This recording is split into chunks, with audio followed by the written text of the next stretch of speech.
నమస్కారం అండి. SB news 9550 కి స్వాగతం సుస్వాగతం. ఏ రోజు వార్త ఆ రోజు మనకు అప్డేట్ కావాలంటే ఎస్బీ న్యూస్ 9550 ఛానల్ ను మీరు సబ్స్క్రైబ్ చేసుకుంటే ప్రతి రోజు వార్త మీకు అప్డేట్ గా ఉంటుంది.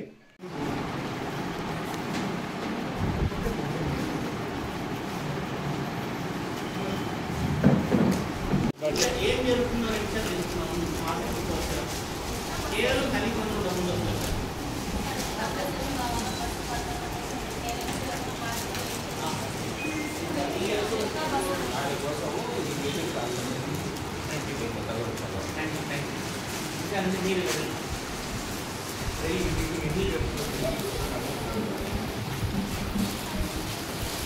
ఇంకా కొన్ని విషయాలు జితేంద్ర గారు దాదాపుగా మీటింగ్ స్టార్ట్ అయినప్పటి నుంచి చాలా విషయాలు చెప్పారు కదా. నా పేరు Jitendra, Kendriya Vidyalaya school children parents association ట్రెజరర్ని. అట్లాగే మా అసోసియేషన్ వైస్ ప్రెసిడెంట్ మల్లికార్జున గారు, మా association joint secretary Samson Anil గారు, అట్లాగే మా route 3 joint secretary Mohammed Ali గారు, అట్లాగే ఈ విద్యా సంవత్సరం కొత్తగా చేరిన పేరెంట్స్ అందరూ. 2014లో మేము పేరెంట్స్ అసోసియేషన్గా కేవీ తల్లిదండ్రులు అందరం ఏర్పడ్డాము. అప్పుడు మాకు రవాణా సౌకర్యం లేకుండా ఉండే మేమందరము ప్రజాప్రతినిధులతో ఆర్టీసీ అధికారులతో మాట్లాడిన తర్వాత మాకు రవాణా సౌకర్యం రిటర్న్ బేసిస్ మీద, అంటే ఒక్కొక్క బస్సుకు 50,000 52,000 కట్టేవాళ్ళం. అందరం షేర్ చేసుకుంటే ఒక్కొక్క విద్యార్థికి 850 రూపాయలు మేము కట్టేవాళ్ళం. ఒక 3 ఏళ్ల తర్వాత మా అభ్యర్థన మేరకు ప్రభుత్వము ప్రజాప్రతినిధుల సహకారంతో మాకు బస్ పాసులు వచ్చాయి. ఇప్పుడు అందరము 10th క్లాస్ వరకు అమ్మాయిలు మా పిల్లలు ఫ్రీగా వెళ్ళిపోతున్నారు. అట్లాగే 12 ఏళ్ల వరకు అబ్బాయిలు ఫ్రీగా వెళ్ళిపోతున్నారు. ఆ తర్వాత సంవత్సరానికి కన్స్ట్రక్షన్ పాస్ 3,200 తోటి నేను మా పిల్లలు వెళ్తున్నారు. అట్లాగే కేవీ అభివృద్ధి కోసం కూడా మేము పేరెంట్స్ అసోసియేషన్ చేస్తూ వచ్చాం. స్కూల్ బయట రోడ్డు వెడల్పు చేయించుకున్నాము పార్కింగ్ కోసం. అట్లాగే స్కూల్ బయట బస్ షెల్టర్ ఏర్పాటు చేసుకున్నాం. ఈరోజు కేవీలో పూర్తి స్థాయి సిబ్బంది, బోధనా సిబ్బంది కానీ బోధనేతర సిబ్బంది కానీ ఉన్నారు. అట్లాగే సెక్యూరిటీ సదుపాయం కూడా ఉంది. ల్యాబులు కూడా అభివృద్ధి అయ్యాయి. మేము పేరెంట్స్ అసోసియేషన్ తరఫున కెమిస్ట్రీ ల్యాబ్ 50,000 రూపాయలు ఖర్చు పెట్టి మేమే ఏర్పాటు చేశాం. అట్లాగే ఫర్నిచర్ కూడా పూర్తి స్థాయిలో 2.5 లక్షల పేరెంట్స్ అసోసియేషన్ ఖర్చు పెట్టి పూర్తి స్థాయిలో ఫర్నిచర్ కూడా ఏర్పాటు చేశాం. అట్లాగే కేవీలో మంచి కంప్యూటర్ ల్యాబ్ ఉంది, మంచి వాతావరణం. ఇంటర్మీడియట్ వరకు కూడా అక్కడ పిల్లలు చదువుకోవడానికి సెంట్రల్ సిలబస్ ఉన్న ఒకగానొక గవర్నమెంట్ ఇన్స్టిట్యూషన్ అది. మేము ఇటు ఆర్టీసీ యాజమాన్యంతో కానీ అట్లా కేంద్రీయ విద్యాలయ యాజమాన్యంతో కానీ మంచి సంబంధాలు కొనసాగిస్తూ విద్యార్థులకు మంచి విద్యార్థుల కోసం మేము పేరెంట్స్ అసోసియేషన్ కృషి చేస్తున్నాం. కాబట్టి పేరెంట్స్ అందరికీ ఒక అవగాహన ఏర్పాటు అవడానికి, అట్లాగే కేంద్రీయ విద్యాలయానికి సంబంధించిన సమస్యలు చర్చించడానికి, ఆ సమస్యల మీద తీర్మానాలు చేసుకొని ఒక కార్యాచరణతో ముందుకు పోవడానికి మేము ఇక్కడ సమావేశమయ్యాం. ఇప్పుడు తల్లిదండ్రులు కూడా సహకారం చాలా బాగుంది. తల్లిదండ్రుల సహకారంతో పిల్లలకు మంచి భవిష్యత్తు మనం ఇవ్వగలం. ఈ కార్యక్రమానికి వచ్చిన మీ అందరికీ, దీన్ని కవర్ చేసిన మీ అందరికీ కూడా ధన్యవాదాలు సమర్పిస్తున్నాను. చాలామంది పేరెంట్స్ బళ్ళల్లో పోయి తీసుకొని వస్తాను, కానీ ఇంతవరకు అంత బస్సు సౌకర్యం లేదు. దానికి మామూలుగా జూన్ 21న కేంద్రీయ విద్యాలయ రీఓపెన్ అయింది. మేము జూన్ 15వ తేదీనే ఆర్టీసీకి లెటర్ ఇచ్చాము. 21వ తేదీ స్కూల్ తెరుస్తున్నారు, మీరు బస్సులు ఏర్పాటు చేయండి, బస్ పాసులు ఇవ్వండి అని. కానీ వాళ్ళు టెక్నికల్ ప్రాబ్లం వల్ల సాఫ్ట్వేర్ మార్చడం వల్ల బస్ పాసులు ఇవ్వడానికి 1వ తేదీ నుంచి వాళ్ళు బస్ పాసులు ఇవ్వడంతో మాకు కూడా 1వ తేదీ నుంచి బస్సులు పెట్టారు. దాదాపు ఒక 10 రోజులు తల్లిదండ్రులను పిల్లలను వదిలి రావడానికి చాలా ఇబ్బందులు పడ్డాం. ఇవన్నీ కూడా సరిచేసి రాబోయే రోజుల్లో ఆర్టీసీ మాకు మరింత సౌకర్యవంతంగా ఉండాలని మేము కోరాము. దానికి వాళ్ళు కూడా కేంద్రీయ విద్యాలయం ఆల్రెడీ బస్సు ఉంది కదా, 2 బస్సులు ఏమైనా ఏర్పాటు చేసింది. 6 బస్సులు ఉన్నాయి. ఇప్పుడు ఎందుకు మనకు 850 మంది పిల్లలు ఉన్నారు ప్రస్తుతం కేంద్రీయ విద్యాలయంలో. ఇప్పుడు మనకు 6 బస్సులే ఉంటున్నాయి. అంటే ఒక్కో బస్సులో 150 మంది పోవాల్సిన పరిస్థితి వస్తుంది. కాబట్టి ఇంకా 2 అదనపు బస్సులు అడిగాము. గత 4 ఏళ్లుగా అడుగుతున్నాము. తీవ్రమైన బస్సుల కొరత వల్ల ఆర్టీసీ కేంద్రీయ విద్యాలయ బస్సులు సమకూర్చలేకపోతాం. వాళ్ళ ఇబ్బందులను కూడా మేము అర్థం చేసుకున్నాము. అయితే 2 ట్రిప్పులు తిప్పుకోవడానికి మాకు ఆర్ఎం గారు అవకాశం ఇచ్చారు. కాబట్టి మేము ఒక 2-3 రోజుల్లో 2 ట్రిప్పులు తిప్పుకొని పిల్లలకు ఆ సౌకర్యాన్ని కలుగజేసేందుకు మేము కృషి చేస్తాం. కలెక్టర్ గారిని అడిగాము. కలెక్టర్ గారు కూడా ఒప్పుకున్నారు.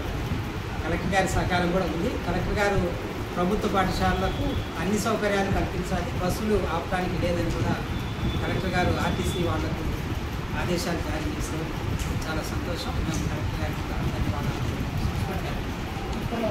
అట్లాగే సమస్య ఏంటంటే మున్సిపల్ ట్యాప్ కనెక్షన్, నీటి సౌకర్యము. దాదాపు ఒక 1000 మంది ఉండే చోట ఒక బోరు వాటరే వాడుకుంటున్నాం. ఆ బోర్లో కూడా ఉప్పు నీళ్ళు వస్తున్నాయి. అది కొంచెం ఇబ్బందిగా ఉంది. ఈ మధ్యకాలంలో ఎమ్మెల్యే గారికి కూడా దృష్టి కూడా సమస్యలు తీసుకుపోయాం. అవి కూడా త్వరలో సమస్యలు పరిష్కారం చేస్తాము. దీనికి అంటే కమిషనర్ గారితో కూడా మాట్లాడారు. గత కమిషనర్ గారు మాకు ఒక ఎండార్స్మెంట్ ఇచ్చారు. 11 లక్షలు కట్టండి, రిమ్స్లోంచి మీకు పైప్ లైన్ చేస్తాము అని చెప్పారు. మేము చెప్పాము అది ప్రభుత్వ ఇన్స్టిట్యూషన్, పిల్లలందరూ కూడా పేద పిల్లలు, ఎస్సీ ఎస్టీ బీసీ మైనారిటీ పిల్లలు, కాబట్టి కట్టే పరిస్థితి లేదని కూడా చెప్పాము. కాబట్టి అట్లా లేకుండా ఇప్పుడు ప్రభుత్వమే ఏర్పాటు చేయాలని కూడా మేము అడిగాము. దానికి ప్రజాప్రతినిధులు కూడా సహకరిస్తున్నారు. త్వరలో మనకు కేంద్రీయ విద్యాలయం కూడా ట్యాప్ కనెక్షన్ వస్తుందని ఆశిస్తున్నాం. తల్లికి వందనంకు సంబంధించి మనకి ఇంతకుముందు అమ్మఒడి పథకం అనే ఉండేది. ఈ పథకం పేరు దాదాపు 3 ఏళ్ళు, అంటే అమ్మఒడి ప్రారంభమైనప్పుడు తర్వాత 3 ఏళ్ళు కంటిన్యూగా మన కేంద్రీయ విద్యాలయాలకు వచ్చింది. తర్వాత మొదటి విడతలో మనకు కేంద్రీయ విద్యాలయాన్ని పక్కన పెట్టారు. దాన్ని మనం మళ్ళీ ప్రభుత్వం దృష్టికి, ప్రజాప్రతినిధుల దృష్టికి, అధికారుల దృష్టికి తీసుకుపోయాం. దాదాపు 80% కేంద్రీయ విద్యాలయాల్లో తల్లికి వందనం డబ్బులు పడ్డాయి. ఇంకొక 20% ఈ మధ్య కాలంలో అడ్మిషన్ అయిన పిల్లలు, అంటే ఫస్ట్ క్లాస్కు, అట్లాగే ఇంటర్ ఫస్ట్ ఇయర్, అట్లాగే బాలవాటికని ఎల్కేజీ యూకేజీ వాళ్ళకి పడలేదు. అది కూడా పూర్తిగా పడేంత వరకు కూడా కృషి చేస్తాము. అట్లాగే అధికారులు, ప్రజాప్రతినిధులు కూడా మాకు అది పూర్తిగా వచ్చేంత వరకు కూడా కృషి చేస్తామని చెప్పారు. అది పూర్తిగా వస్తుందని కూడా మేము ఆశాభావం వ్యక్తం చేస్తాం. Parents association. అందరికీ నమస్కారం. నా పేరు అనిల్ శాంసన్. నేను Kendriya Vidyalaya parents association joint secretary. So ముఖ్యంగా వచ్చిన పాత్రికేయులకి, మీడియా సిబ్బందికి నా ధన్యవాదాలు. సో ఈ మ్యాటర్ని కవర్ చేసిన దాంట్లో జితేంద్ర గారు చాలా విషయం చెప్పారండి మీరు అడిగిన కొన్ని ప్రశ్నలకి. సో ముఖ్యంగా నేను భద్రత దృష్ట్యా కొన్ని విషయాలు చెప్పదలుచుకున్నాను. సో దయచేసి మీరు ప్రభుత్వ దృష్టికి, ప్రభుత్వ దృష్టికి తీసుకొచ్చి ఈ విషయంలో మీ యొక్క పెద్ద సమస్య ఉందండి. ఈ యొక్క అతిపెద్ద సమస్యని పరిష్కారం కోసం మీరు దీన్ని విస్తృతంగా మీరు తీసుకెళ్లాలనేసి మా మనవి. ముఖ్యంగా ఏంటంటే కేంద్రీయ విద్యాలయ మన స్కూల్లో అండి, కేవీ స్కూల్లో దాదాపుగా 890 విద్యార్థులు ఇప్పటిదాకా చేరారండి. సో అఫీషియల్ ప్రకారం అయితే అప్రాక్సిమేట్లీ 900 సంఖ్యతో ఉన్నారు. ప్రస్తుతానికి ఏంటంటే 6 బస్సులు నడుస్తున్నాయండి. Route 1, route 2, route 3, route 4, route 5, route 6 అని ఒక 6 రూట్లలో 6 బస్సులు తిరుగుతున్నాయి. సో ఈ యొక్క పరిష్కారం కోసం అనేసి మేము కలెక్టర్ గారికి మేము అర్జీలు పెట్టాం.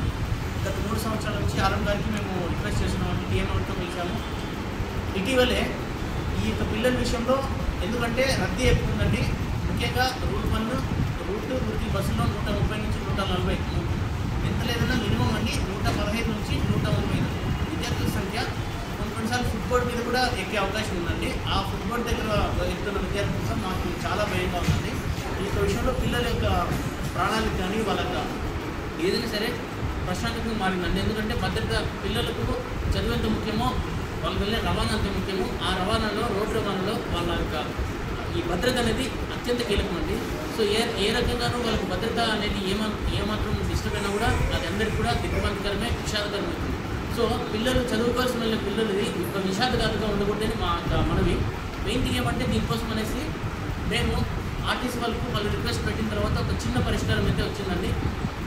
మ్యాక్సిమం సొల్యూషన్ వచ్చేసి 8 నుంచి 10 బస్సులు ఉంటేనే ఈ యొక్క ప్రాబ్లం సాల్వ్ అవుతుంది. కానీ తాత్కాలికంగా మేము ఒక విషయంలో మేము అగ్రీ అవ్వండి.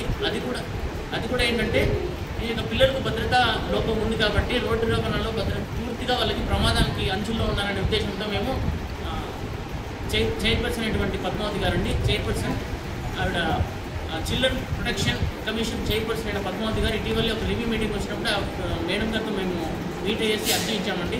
సో మా ప్రాబ్లం అడ్రస్ చేసి వెంటనే ఒక మీటింగ్ అరేంజ్ చేసిందండి. ఆ మీటింగ్లో దాదాపుగా 2 గంటల 40 నిమిషాల పాటు ఆ మీటింగ్ సమావేశం జరిగిందండి. ఆ విషయంలో బస్సులు అనేది ఏమంటే వాహనాలు లేని కారణంగా ఒక తాత్కాలికంగా మాకేంటంటే ఒక కంటి తిరుపు చర్య మాత్రమే వచ్చిందండి. అదేంటంటే బస్సెస్ కావంటే రద్దీ ఉన్న చోట ఏదైతే ఉందో పిల్లల రద్దీ ఉన్న దానికి 2 షిఫ్ట్స్ అయితే తిప్పుతూ ఉంటున్నారండి. సో ఆల్రెడీ మార్నింగ్ ఒక షిఫ్ట్, ఆఫ్టర్నూన్ ఒక షిఫ్ట్ అనేది నడుస్తుంది. సో రద్దీ ఉన్న చోట వచ్చేసి ఉదయం 2 షిఫ్ట్లు, సాయంత్రం 2 షిఫ్ట్లు వచ్చే విధంగా మేము అంగీకరించాము. దానికి సంబంధించిన రూట్ మ్యాప్ అంతా కూడా ఆల్రెడీ రూట్ మ్యాప్ ఉంది. బట్ ఏమంటే టైమింగ్స్ అంతా కూడా రీషెడ్యూల్ చేస్తున్నారు. సో దీనికోసం అనేసి మేము కూడా పేరెంట్ వర్కింగ్ సిస్టమ్ అని తెచ్చామండి. సో మేము వచ్చేసి కేంద్రీయ విద్యాలయ పేరెంట్స్ అసోసియేషన్ తరఫున ఒక పేరెంట్స్ వర్కింగ్ సిస్టమ్ అనేది మేము ఇన్నోవేట్ చేసేసి ఇండియాలో ఎక్కడా లేని విధంగా ఒక సిస్టమ్ తెచ్చామండి. ఆ పేరు వచ్చేసి సురక్ష ప్రయాణం. ఆ సురక్ష ప్రయాణంలో మార్నింగ్ వచ్చేసి మదర్స్ ట్రావెల్ చేయాల్సి ఉంటుంది మార్నింగ్ షిఫ్ట్లో, ఆఫ్టర్నూన్ వచ్చేసి ఫాదర్స్ ట్రావెల్ చేయాల్సి ఉంటుంది. ఎందుకంటే పిల్లలు బ్యాగ్స్ ప్లేస్మెంట్ కానీ వాళ్ళు నిలబడి కూర్చోడం కానీ ఇట్లా సిచ్యువేషన్లో తోపులాట్లో తొక్కిస్లాట్ జరిగే అవకాశం ఉంది. ఆ తొక్కిస్లాట్లో పొరపాటుగా ఏమాత్రం ప్రమాదం జరిగినా కూడా మనము ఊహించని దుర్ఘటనలు అయితే జరిగే అవకాశం ఉంది. సో కాబట్టి మేము తప్పని చేస్తాం, మ్యాండేట్ చేసాము. ఆల్రెడీ ఇది సక్సెస్ఫుల్గా జరుగుతుంది, సూపర్ హిట్ అని చెప్పొచ్చు. సో ఇది నేను గర్వంగా చెప్పట్లేదు. దాదాపుగా మీరు కావాలంటే మీరు ఒక్కొక్కరిని కూడా మీరు సురక్ష ప్రయాణంలో మీరు ఒక్కొక్కరికి ఇండివిజువల్గా మీరు తీసుకోవచ్చు. మార్నింగ్ షిఫ్ట్ తల్లులు ట్రావెల్ చేస్తున్నారు, ఆఫ్టర్నూన్ షిఫ్ట్ ఫాదర్స్ ట్రావెల్ చేస్తున్నారు. ముఖ్యంగా మాకు వచ్చిన కంప్లైంట్స్ ఏంటంటే 14 ఇయర్స్ ఆడిన తర్వాత ప్యూబర్టీ వచ్చిన అమ్మాయిలండి, ఎవరైతే ఆల్రెడీ వాళ్ళకి మంత్లీ ప్రాబ్లమ్స్ ఉన్నాయో ఆ ప్రాబ్లమ్స్ ఎక్కువ ఆ టైంలో ఉన్నప్పుడు వాళ్ళకి నిలబడ్డము, ఆ టైంలో బస్ ట్రావెల్ సిస్టంలో ఉన్నాయి కాబట్టి మేము మహిళల విభాగం కూడా మేము ఆల్రెడీ ప్లాన్ చేస్తున్నామండి. సో అప్పుడు ఖచ్చితంగా వాళ్ళ మదర్స్ అనేది 3 days ప్లాన్ చేయాలనేసి మేము చెప్తామండి. సో ఈ యొక్క విషయంలో మీరు ప్రభుత్వ దృష్టికి తీసుకొచ్చి ఈ యొక్క పిల్లల విషయంలో ఎటువంటి భద్రత విషయంలో కొంచెం కఠినమైన చర్యలు తీసుకొని వీళ్ళకి న్యాయం చేయవలసిందిగా నేను మనవి చేస్తున్నానండి. పేరెంట్స్ వాళ్ళ జాబ్లు ఉంటాయి, వాళ్ళ ఆఫీసులు పోవాలి, అటువంటి సమయంలో నిజమేనండి. మీ టైమింగ్ కొంచెం ఈక్వల్గా ఉంటుంది, 3:30కే ఉంటుంది పిల్లలు స్కూల్ వదిలేదు. ఆ టైంలో వాళ్ళ పేరెంట్స్ అంటే ఆఫీసులలో ఉంటారు. సో ఇక్కడ మేము మీరు ఒక విషయం గమనించాలి. ఇక్కడ మేము ప్రతిరోజు ట్రావెల్ చేయమని చెప్పలేదండి. స్టూడెంట్ ఎవరైతే ఉన్నారో వాళ్ళ తల్లిదండ్రులు 90 రోజులకు ఒకసారి ట్రావెల్ చేయమన్నారు. ఒకటి మిత్రులారా, ఎన్నో పెళ్ళిళ్ళకు పేరెంటాలకు అన్ని చోట్లకి లీవ్ అయితే పెట్టుకొని వెళ్తున్నారు కదండి, వాస్తవమా కదా. సో ఒకరోజు పిల్లల కోసం లీవ్ పెట్టమని చెప్తున్నాం. ఆ లీవ్ ఎవరి కోసం పెడుతున్నారంటే మీ పిల్లల కోసం బాధ్యత వహించమని చెప్తున్నాం.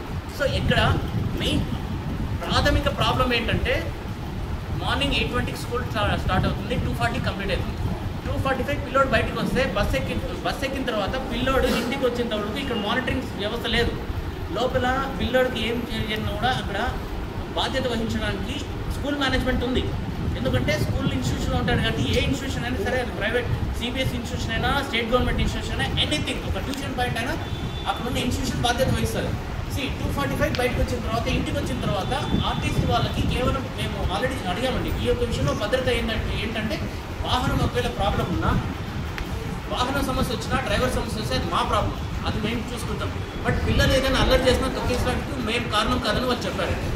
సో ఈ విషయంలో పిల్లల్ని ఓవర్లోడ్ అవుతుంది కాబట్టి 2 షిఫ్ట్స్కి సహకరించలేదు కాబట్టి మేము పేరెంట్స్నే మేము చెప్తున్నాం. ఎందుకంటే పేరెంట్స్ కూడా బాధ్యత తీసుకోవాలి కదండి. సో ఎంతసేపు అవతల మీద మనం క్లెయిమ్ చేసేదానికన్నా మనలో కూడా బాధ్యత ఉండాలి కదా. సో పేరెంట్స్ కూడా బాధ్యత వహించాలనే ఉద్దేశంతో ఈ 18 సంవత్సరాలుగా ఉందండి ఈ ప్రాబ్లం. ఈ 18 yearsలో సాల్వ్ కానీ ఈ యొక్క సురక్ష ప్రయాణ దాంతో సాల్వ్ అవుతుంది. ఎందుకంటే పిల్లల్ని మానిటరింగ్ చేయాలి. ఎందుకంటే 2:40కి బయటకు వచ్చిన పిల్లాడు అరౌండ్ 3:30-3:45 అవుతుందండి. ఈ యొక్క గంటన్నరలో పిల్లాడిని భద్రంగా చూసుకోవడానికి, పిల్లోడు ఎక్కడున్నా ఏ కండిషన్ తెలియడానికి ఎవ్వరూ దీనికి మానిటరింగ్ లేదు. ఈ యొక్క మానిటరింగ్లో ప్రతి పేరెంట్ ఎక్కి తీరాలనేసి, ప్రతి పేరెంట్ బాధ్యత తీసుకోవాలి అనేసి మేము మ్యాండేటరీ సిస్టమ్ తెచ్చాము.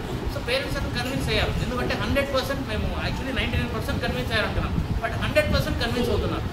సో సార్ మేము లీవ్ పెట్టుకుంటున్నాం సార్, మేము లీవ్ పెట్టమన్నాం సార్, ఆల్రెడీ మేము చెప్పకుండా లీవ్ పెట్టామంటున్నారు. సో అదే అండి, సో ఎన్నో ఫంక్షన్కి లీవ్ పెడుతున్నాము, పెళ్ళిళ్ళంటే 4 రోజులు 5 రోజులు లీవ్ పెడుతున్నారు. బట్ మీ పిల్లడి కోసం 1 రోజు లీవ్ పెట్టి వెళ్ళమని అంతే.